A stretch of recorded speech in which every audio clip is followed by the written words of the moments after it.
Hujambo na karibu msikilizaji kwenye maoni mbele ya meza ya duara. Na wiki hii tunauangalia utawala wa Rais Donald Trump ambao umetimiza siku 100 tangu aingie madarakani.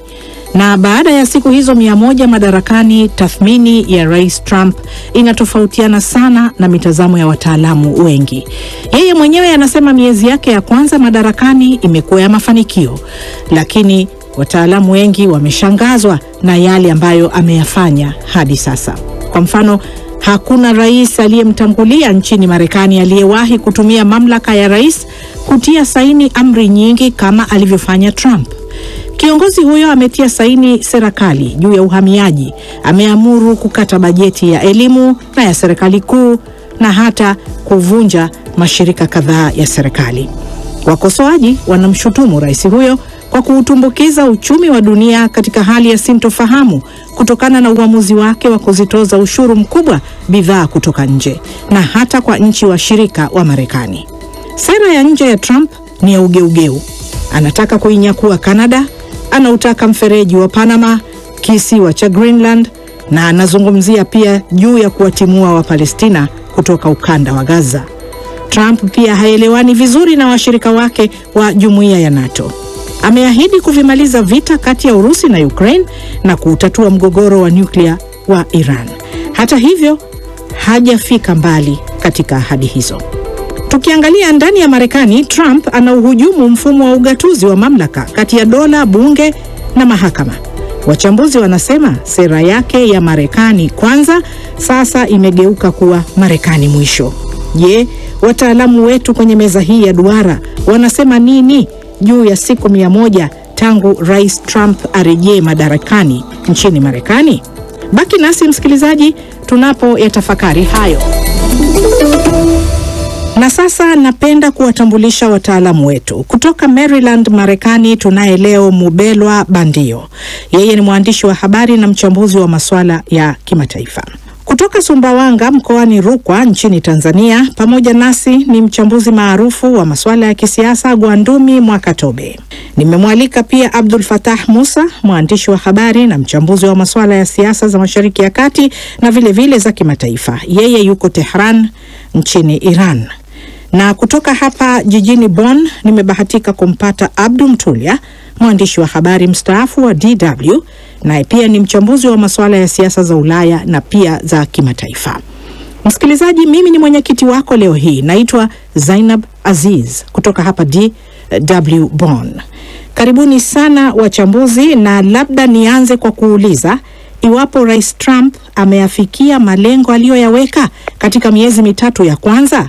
Na jambo muhimu zaidi tukumbuke, aliahidi kuweka uchumi sawa. Kwako Gwandumi Mwakatobe, tufungulie mazungumzo haya.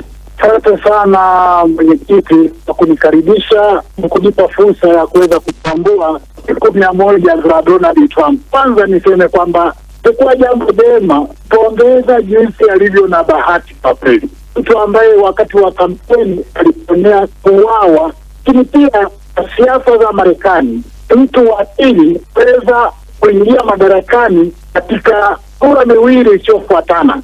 Lakini ni mtu mmoja ambaye kwa kweli alipoingia madarakani alionyesha kwamba anataka kutimiza ahadi alizowaahidi wa Marekani. Mfano, mwenyekiti aliahidi kwamba atakuwa mpatanishi wa duniani, mpaka akasema kwamba naweza hata kupatanisha ndani ya saa 24 vita kama vya Urusi na Ukraine. Lakini ni kwa maneno, amerudi nyuma hatua 200 na kuharibu yote, hata yale ambayo alikuwa anataka kuyatengeneza vizuri. Haiwezekani mtu useme utakuwa mpatanishi wa ulimwengu alafu utake kunyakua maeneo ya wengine, utake kunyakua Canada, kunyakua Greenland, kuita guba ya Mexico iwe guba ya Marekani, lakini pia hata mfereji wa Panama uliosema.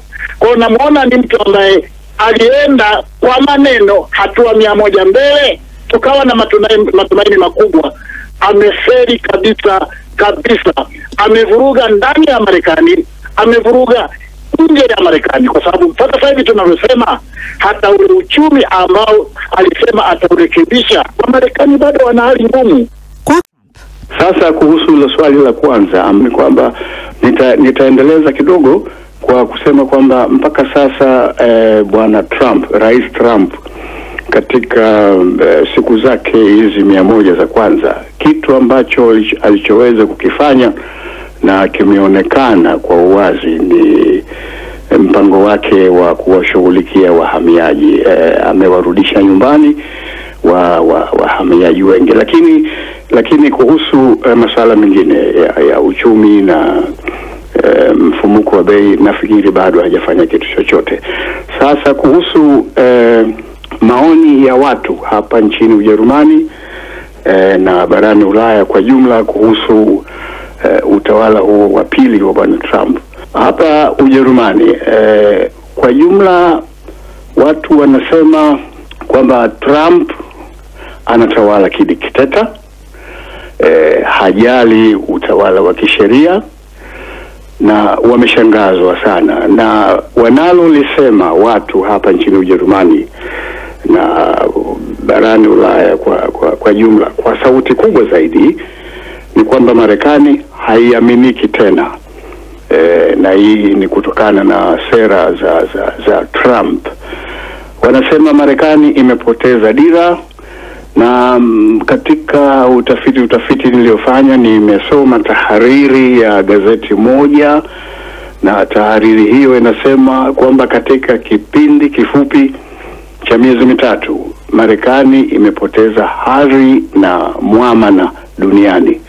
Na kwa kweli unapozungumza na watu wa kawaida mitaani, wengi wanasema Trump anasababisha hofu sio tu ndani ya Marekani bali duniani kote, kutokana na kuanzisha vurumai katika uchumi wa dunia.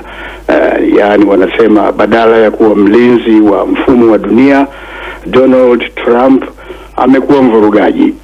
Labda ningemuuliza Abdul Fattah, wewe unaonaje utawala huu wa pili wa Donald Trump?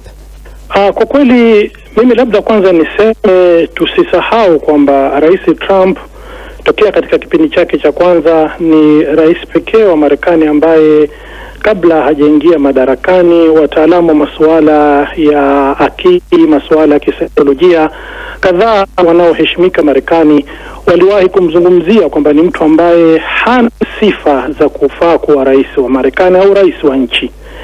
Yani ni mtu ambaye anaonekana kwamba hayupo katika ya kawaida, katika namna anavyochukua maamuzi, katika namna anavyozungumzia mambo mbalimbali katika hali yake ya kiujumla. Jingine ambalo Rais Trump amelionyesha yeye mwenyewe hata kisaikolojia, tusisahau kwamba katika kipindi kilichopita kabla ya kuingia madarakani, katika kipindi cha pili, alikumbana na matukio kadhaa yakiwemo ya kuandamwa na kesi mbalimbali za kashfa ambazo nyingine kwa namna fulani zilionekana kwamba zina ukweli. Ni mtu ambaye alimaliza kipindi chake cha kwanza baada ya kugombea tena urais katika kipindi cha pili akashindwa, na akawa na kinyongo kuamini kwamba alishinda uchaguzi wa mwaka 2020. Kwa hivyo amekuja madarakani kwanza akiwa na hisia na hali maalum ya kutaka kurejesha au kutoa au kulipiza visasi ambavyo alikuwa navyo, na hata aliwahi kutoa ahadi mbalimbali kwamba baada ya kuingia madarakani atafanya hivi, atamhukumu huyu na yule.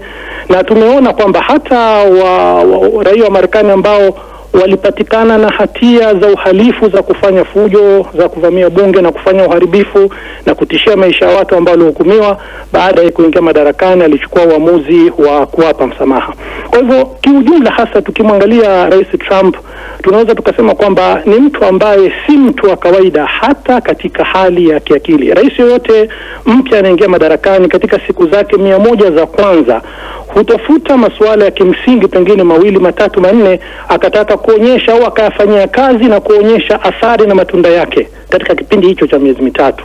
Lakini wewe tumemuona kwamba kaparamia, kachapia utitiri wa masuala mbalimbali kuanzia ndani ya Marekani, kuhusiana na Marekani na majirani zake kama Canada na Mexico, katika uga wa kimataifa kuhusiana na waitifaki watu wa Ulaya wa Magharibi, katika shirika la kijeshi la NATO, katika kuvamia masuala ya migogoro mikubwa ya kimataifa kama hilo la vita vya Ukraine na Urusi, na vile vile katika uga mpana zaidi wa biashara ambako tena kaanzisha mambo hayo ya ushuru ambayo yametibua kila kitu kimataifa. Kwa hivyo hiyo tukimtazama ni kwamba watu wengi wametaja miezi mitatu hii ya Rais Trump kama ni kipindi cha chaos, au kama kipindi tuseme labda ni cha vurugu, hali ya shaghala baghala, hali ya mchafukoge, ndio ambayo ameileta yeye katika hiki kipindi cha siku 100 cha uongozi wake. Yani kila mtu ambaye anazungumzia kipindi hiki, iwe ni ndani ya Marekani iwe ni nje ya Marekani, na ndio maana tumeelezwa kwamba katika kipindi cha historia ya Marekani kwa miongo kadhaa hakuna rais ambaye amepata kiwango cha chini zaidi cha umaarufu katika kipindi cha siku zake 100 za kwanza kama yeye Trump katika kipindi chake hiki cha pili cha uongozi ndani ya Marekani. Na kugeukia wewe Mubelwa Bandio, tangu Rais Trump aingie madarakani ametumia mamlaka yake kutia saini sera kadhaa bila ya kujali bunge wala mahakama. Ukiangalia uchunguzi wa kura za maoni za hivi karibuni uliochapishwa na kituo cha Associated Press cha utafiti wa masuala ya umma, umeonyesha kuwa nusu ya watu waliohojiwa wamesema hata wao hawafurahishwi na utawala wa Trump hadi kufikia sasa. Wanaona kuwa Trump anazingatia mambo yasiyo sahihi na wameelezea kutofurahishwa na utawala wa Trump. Lakini wanachama wa chama chake wakati huo huo cha Republican waliohojiwa wanamsifu Rais Trump. Je, wewe kwa upande wako ni kipi ambacho umekisikia wanachokisema wa Marekani? Ni kwamba kitu kikubwa ambacho Donald Trump ameendelea kuwa nacho tangu katika uchaguzi alipoingia mwaka 2016, alipoingia 2017 na alipoingia 2025 ni kwamba ameendelea kuwa mmoja kati ya wagawanyishi wakubwa katika jamii. Na hili ni jambo ambalo amekuwa akilisimamia hasa katika sera zake. Hakuamua kukaa katikati, aliamua kwenda upande ambao alihisi kwamba Wamarekani wengi hasa wa vijijini, wa mashinani wanapenda, wale wenye msimamo mkali, wale wenye kutaka Marekani kwanza, na hao ndio ambao wanamuunga mkono. Kwa hiyo ukiangalia ni kwamba kwanza turudi katika uchaguzi wenyewe. Wakati uchaguzi tulipata kuzungumza na tulipata kusema hapa kabisa kwamba kura zilionyesha kwamba watu wengi walikuwa hawamtaki Trump wala Biden kama chaguo lao la kwanza, ila asilimia kubwa zaidi hawakutaka muendelezo wa kila ambacho Joe Biden alikuwa anakifanya. Lakini sasa wengi kati yao wanaonekana kusema kwamba hawakujua kwamba Trump anayoyafanya angefanya katika kiwango hiki. Ahadi zilikuwa nzuri. Kiangalia ahadi alizokuwa alikuwa ametoa ahadi kuhusiana na ongezeko la bei, angekuwa suluhisho la ongezeko la bei kipindi kile. Mfumuko wa bei umepungua, lakini si kwa kiwango kile, hajaweza kufanya hivi. Aliahidi kwamba atasimamia masuala ya wahamiaji haramu. Kila mtu anataka hilo lisiwepo. Kwa hilo inaonekana ndio jambo moja kati ya mengi ambayo amefanikiwa. Kati ya mengi ambayo machache amefanikiwa, hili ni moja ambalo anaweza akasimama na kusema nimefanikiwa. Aliahidi kupunguza gharama za nishati, lakini ukweli ni kwamba bado hilo halijafikia. Aliahidi masuala ya ushuru, lakini ushuru ameutekeleza, lakini inaonekana wanatuathiri zaidi sisi. Watu mwanzo walifikiri kwamba itawafanya mataifa mengine yarudishe viwanda hapa nchini Marekani. Wakati anaingia alisema kwamba angemaliza vile vita. Pamoja na yote watu hawapendi sana kuona vita vikiendelea. Leo tuko siku ya 176 tangu achaguliwe, vita vinaendelea. Aliahidi punguzo la kodi, kitu ambacho watu walikuwa wanakitamani, na mimi binafsi nilikuwa kati ya vitu ambavyo nafikiri nilikuwa navisubiria. Bado haijawezekana kwa sababu hiyo pia ni lazima ipitie katika bunge. Alisema kwamba atakuja kukabiliana na masuala ya sheria na baadhi ya vitu ambavyo pia wamevigusia. Aliahidi kuhusiana na kufuta haki za mashoga na wasagaji hasa katika michezo na jeshi, ila amefanikiwa. Aliposema kwamba ataanzisha wizara inayohusiana na ufanisi wa serikali, ndicho kitu ambacho wananchi wengi walikuwa wanakitaka. Kwa Donald Trump, kama ambavyo amekuwa kwa miaka mingi, ukumbuke kabla hajaingia katika siasa alikuwa ni mtu alikuwa anafanya vizuri katika television. Anajua wapi aseme nini ili apate nini. Na hizi zilikuwa ni kati ya ahadi ambazo ziliwagusa Wamarekani wengi, hata ambao sio Republicans, wale ambao hata kama ni Democrat, lakini unahisi kwamba kama vile nchi inahitaji mabadiliko. Hizi sera zilionekana kwamba zingerudisha Marekani katika nguvu, lakini namna ambavyo ameingia kuzifanya, doji yenyewe, ufanisi wa kazi ambao amefanya, baadhi ya watu ambao wamepoteza ajira na vitu vingi hapa vimepanda bei hapa nchini Marekani. Anaahidi kwamba mambo yatakuwa bora huko mbeleni ukilinganisha na ilivyo hivi sasa. Kama itakuwa hivyo pengine inaweza kuwa nafuu, lakini kwa sasa hivi katika nchi ambayo asilimia zaidi ya 50 wanaishi paycheck to paycheck, mtu anapokosa ajira, anapokosa malipo kwa paycheck moja ambayo ni kila baada ya wiki moja, inakuwa ni ngumu. Kwa hiyo nafikiri watu wengi walikuwa na matumaini kulingana na ahadi zake, lakini utekelezaji wake umeweka aina fulani ya mgumu katika kumpima. Na kwa kweli naweza kusema ndio maana wanasema asilimia 65 wanaamini kwamba anashughulikia sana ushuru kuliko mambo ya nchi, na zaidi ya asilimia 56 wanaamini kwamba nchi inaelekea katika upande ambao hawakutarajia ama hawakupigia kura.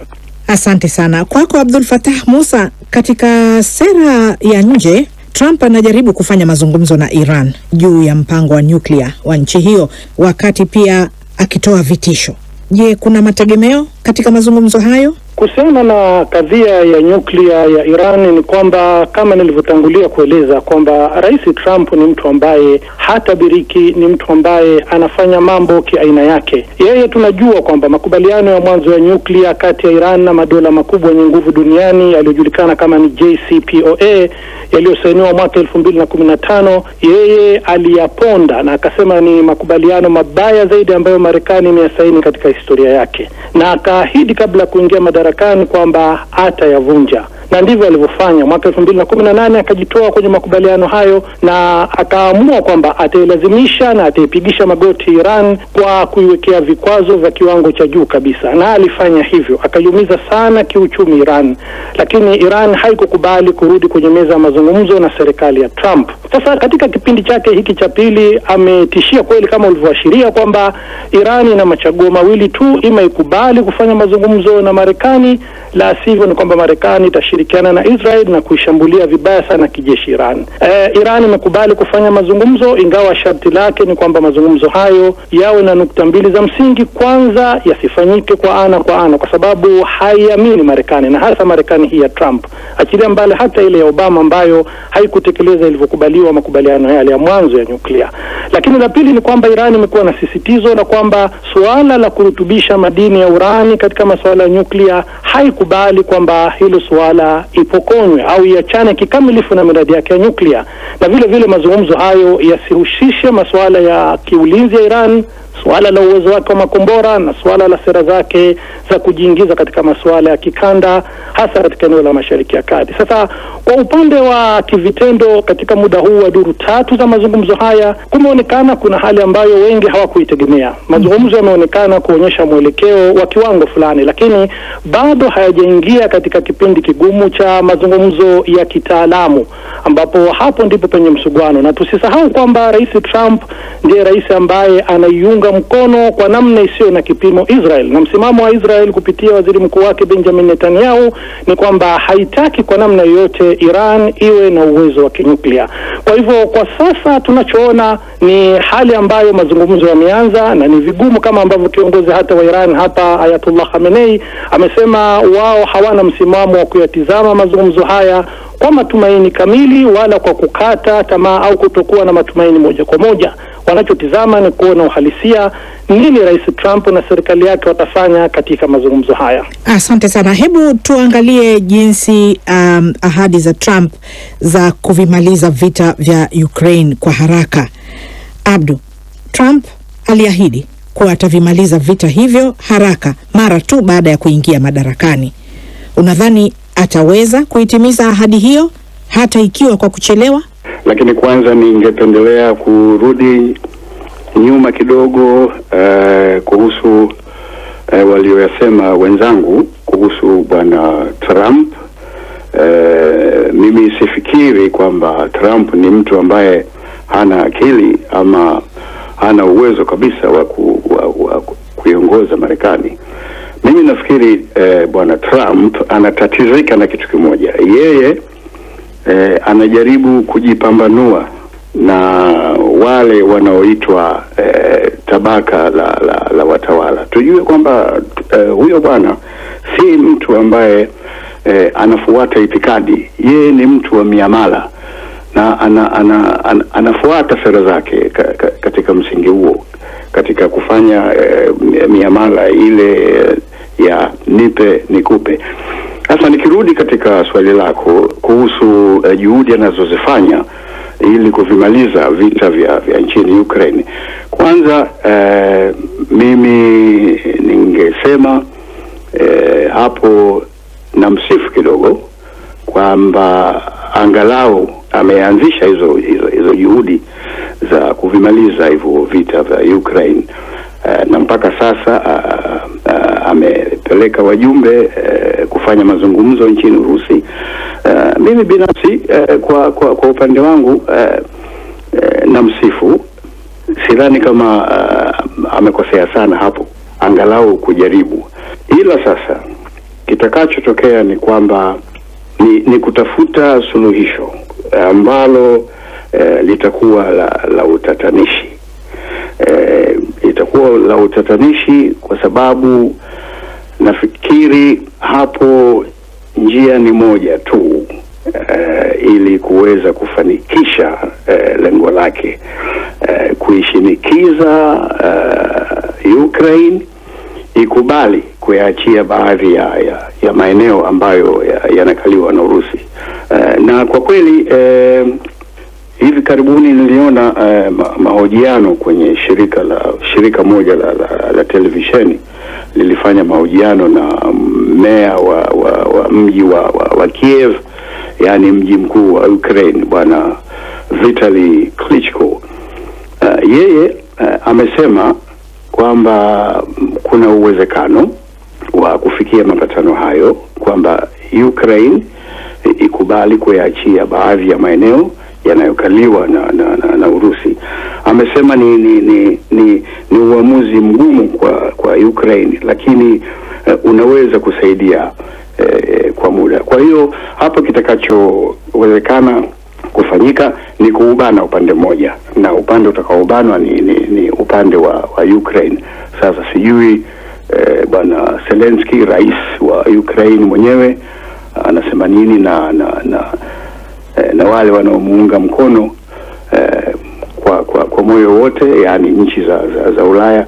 Sijui viongozi wa nchi za Ulaya nao watasema nini. Sasa ikiwa kama Ukraine ili kuleta amani itakubali kuyaachia baadhi ya maeneo, basi anaweza kafanikiwa. Lakini ikiwa kama Ukraine itasema hapana, hatuwezi kuyaachia maeneo, na hasa ile rasi ya Crimea, nafikiri mimi naweza kumpa labda nafasi za 50% kwa 50. Bwana Gwandumi Mwakatobe, umenyamaza kwa muda mrefu, narudi kwako sasa.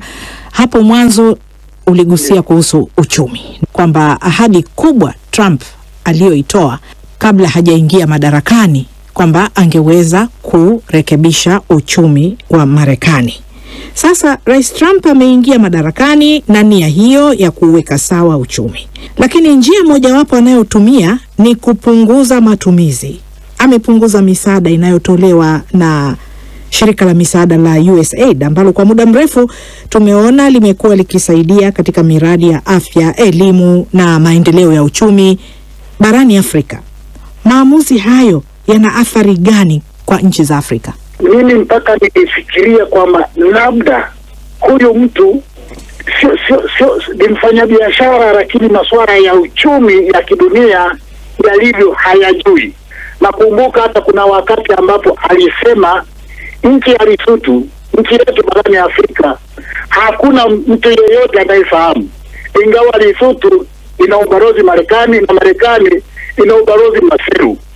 Wanauza madini Marekani, wanauza na vitu vingine. Kwa huyu mtu hafahamu uchumi wa kidunia jinsi unavyokuwa.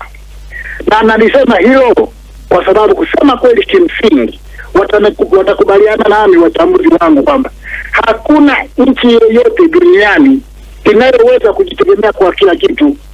Marekani haiwezi kufanya biashara na Marekani peke yake.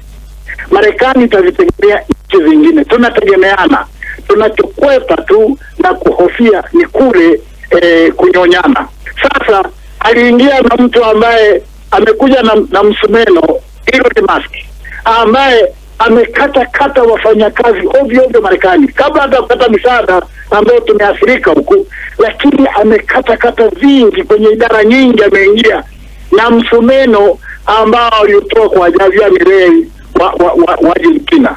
Tukumbuke kuwa mojawapo ya sifa ambayo inapata Marekani ni kwamba inaonekana kwamba inasaidia hasa wenye uhitaji. Mpaka kuna maandishi kilo kitembea huku na huku yanasema from the American people, yani msaada kutoka kwa watu wa Marekani. Mabarabara yamejengwa, madawa kwenye mahospitali, hususan yale ambayo yalikuwa yanategemewa sana na watu ambao wameathiriwa na maambukizi ya ukimwi. Sasa napokuja kukata ghafla, nchi zetu za Afrika zilikuwa zimejipanga, mwenyekiti, zilikuwa zijui anakuja na nini Trump. Ghafla tukashangaa na kata, ofisi zinafungwa, Kwa hiyo watu walishtuka kweli kweli, wafanyakazi wakasimamishwa, na nchi zingine hazijui zitapata wapi madawa au huduma kwa watu wenye ukimwi. Ingependeza sana kama kweli angekuwa anafahamu dunia inavyokwenda, angesema kuwa tunataka ndani ya miezi 6 nchi za Afrika ziwe zinajitegemea kupambana na ukimwi, ziwe zinajitegemea kufanya maendeleo yao wenyewe, ili tuwe tuna maandalizi. Mwenyekiti, sasa hivi hatuna maandalizi.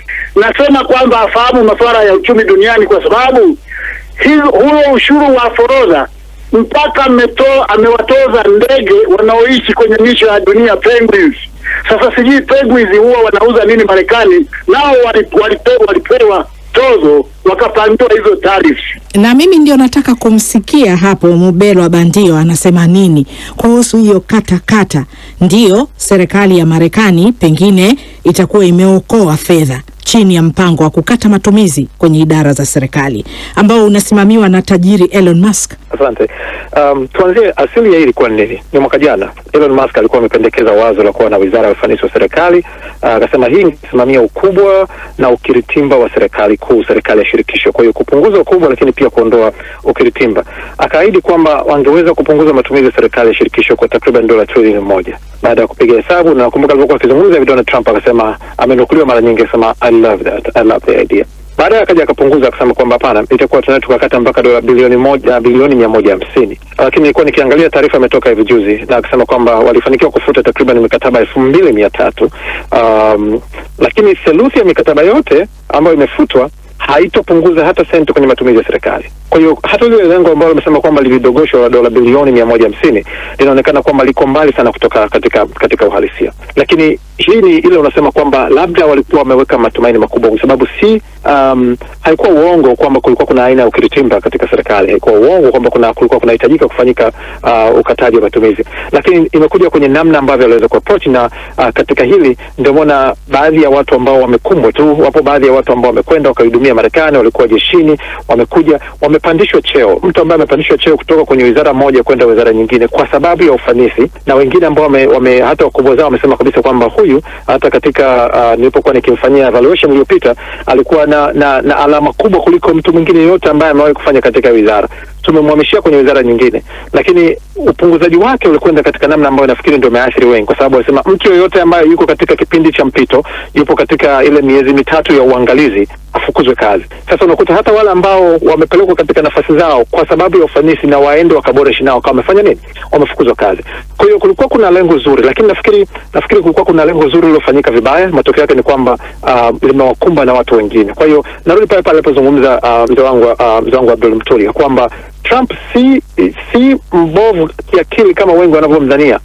Anajua wapi afanye au aseme nini, na wakati mwingine nafikiri ni washauri ambao wanakuwa nao pengine wanakuwa wanampeleka kombo. Na ukumbuke katika muhula wa kwanza alikuwa na wataalamu wengi, alikuwa na wale ambao wanaitwa professionals, kuanzia majenerali na wengine katika wizara mbalimbali. Wizara ya ulinzi aliweka mtu ambaye ni career katika hili kitu. Safari amechukua kina Hegseth na wengine ambao ni wale watu wa ndio mzee, na hicho ndio ambacho kinafikiri kinatia shaka watu wengi.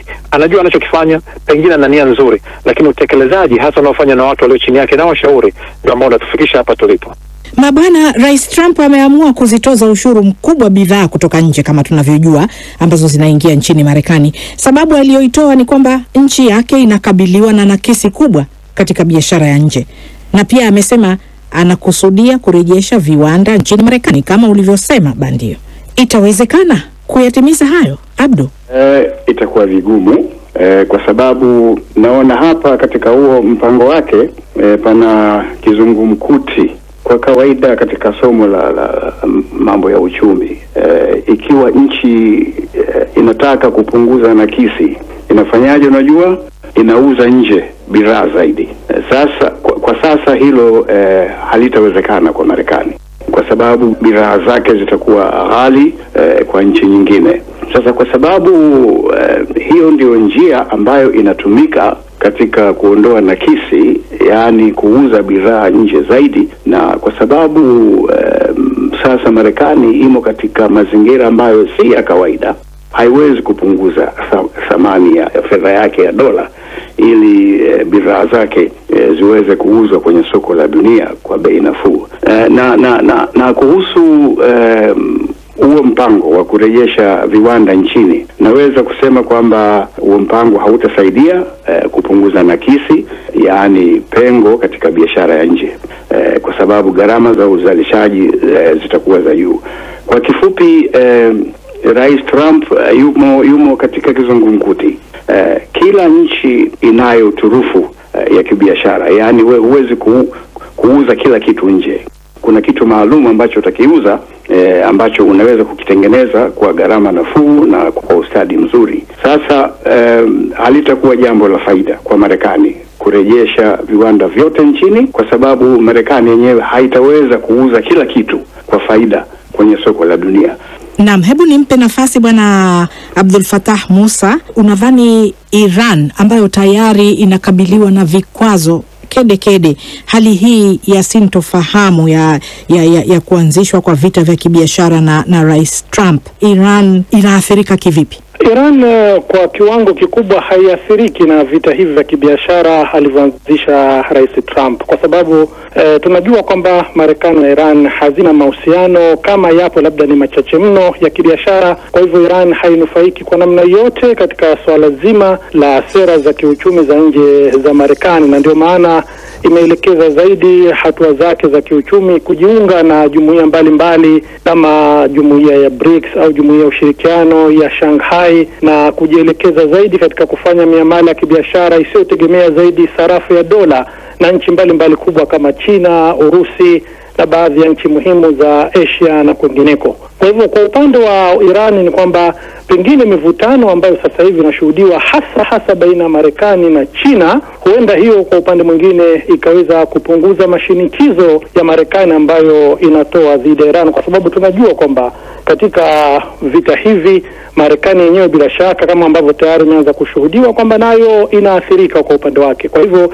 kadiri Marekani itakavyokuwa inashughulishwa katika vita vya kibiashara pengine na washirika wake wakuu wa Ulaya pamoja na China kwa upande mwingine, na hatujajua hatima ya mgogoro wa Urusi na Ukraine utaishia wapi, yote hayo kwa namna moja au nyingine yanaweza kuisaidia Iran ikapata nafuu ya mbinyo na mashinikizo ya serikali ya Trump kwa upande wa kiuchumi. Hapo tupate nasaha zako Gwandumi Mwakatobe katika kizungumkuti hiki cha vita hivi vya kibiashara. Kwa nini hatujasikia malalamiko makubwa kutoka kwa serikali za Afrika? Au tuseme hii inaweza kuwa fursa kwa nchi za Afrika kujaribu kujipanga ili zijitegemee?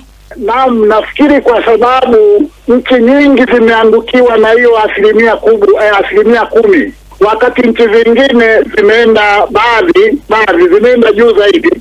Lakini nchi ambayo ilipigwa sana ni hiyo Lesotho, ambayo nimesema kwamba huwa wanauza madini Marekani, lakini pamoja na nguo hizi ngumu hizi jinsi wanaita, lakini yenyewe ilipewa 50%, jambo ambalo kwa kweli kwa nchi ambayo ni maskini kabisa, nchi ndogo kabisa, na ambayo kama nilivyosema awali alisema hakuna mtu anayefahamu, lakini akaipangia ushuru wa 50. Kwa hiyo ilishtuka na ikabidi kwa kweli itafute namna ya kuweza kuongea vizuri kidiplomasia na Marekani, kwa sababu ushuru wa 50% ni kwamba Lesotho sasa wasiuze chochote walichonacho ikiwemo madini. Lakini nchi nyingi sasa, hata sisi hatujapiga kelele, kwa sababu inaonekana wale waliopangiwa 10% ni afadhali. Hilo ni la kwanza mwenyekiti. Lakini la pili, inaelekea viongozi wengi wa Afrika inapokuja kwenye mataifa makubwa yanapofanya vitu ambavyo ni vya ajabu, hatuna ujasiri wa kukosoa. Ninadhani Afrika ingeweza kusimama hapa, kwa sababu ule mpango wa AGOA mwenyekiti ulikuwa unatusaidia kweli, na ndio ambao pengine ungeondoa hata kuweza kuanza kuomba misaada ya kupewa tu kama ilivyokuwa nafanya USAID. Yale mauzo yetu kupeleka Marekani yangesaidia mapato yetu kuleta maendeleo. Ila pia niseme ukweli, huko nyuma aliwahi hata kututukana na huyo Trump, matusi mabaya kabisa, na hakuwahi kukanyaga kipiki muhula wake wa kwanza, hakuwahi kukanyaga Afrika. Hivi ninavyoongea mwenyekiti, si Lesotho tu alikoleta mshtuko, lakini tayari yuko na ugomvi na Afrika Kusini. Imejaribu kujitutumua Afrika Kusini, lakini sasa hivi wana mpango wa kuweza kurejesha mahusiano ya kidemokrasia, kwa sababu ni mkubwa amewakemea Lakini niseme ukweli, Waafrika kwa jinsi tulivyo na rasilimali nyingi, hatupasi kuwa wanyonge. Tunaweza kutumia kama turufu ya kura turufu, yana sisi kutoa sauti na kupiga kelele, kwa sababu tunavyo vitu vya kuwauzia walioko huko. Tena vingine vinategemewa hapa hapa Afrika kuliko mataifa mengine. Hata kama sio kukemea, ingesaidia sana pia wajitokeze kuwa na mazungumzo ya kidiplomasia, ikiwezekana hata kwenda kwa Trump ambaye aliita negotiations. Alisema kuna nchi ziko tayari kwenda kusikilizana naye, wangeenda kusikilizana naye, ikiwezekana hata kuifufua hiyo AGOA. Kutokana na hayo yote, wachambuzi na wataalamu mlioyasema, je, utawala wa Trump unaipeleka wapi dunia? Bandio. Sehemu pekee ambayo dunia inapeleka ni kwanza ni kutambua kila ambacho tuko nacho. Nafikiri kila nchi, kila rais anapokuwa anakula kiapo chake ni kuijali na kuitetea nchi kwanza, kuweka maslahi ya nchi kwanza, na nafikiri ndicho anachokifanya. Kama nilivyozungumzia, nini anafanya sio tatizo, kama vipi anafanya, na haijalishi unataka kuijenga nchi yako namna gani, bado kuna vitu ambavyo ni lazima kushirikiana na wengine.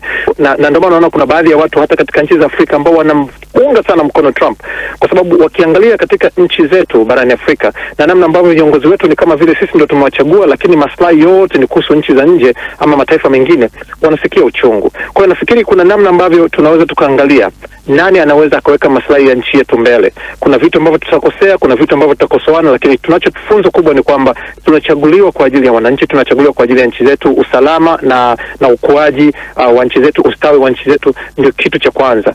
Cha kufanya tu ni kuhakikisha kwamba katika kufanya hivyo basi hatuvurugi mahusiano mengine, na pengine hatuharibu yale ambayo mahusiano ambayo yatatuwezesha sisi kuweza kusonga mbele. Maoni yako Abdul Fattah Musa? Mimi bibi mwenyekiti, sioni kama anakoelekeza Trump dunia ni kuna maslahi kwanza kwa Marekani yenyewe, na kutakuwa na maslahi kwa ulimwengu mzima kwa ujumla.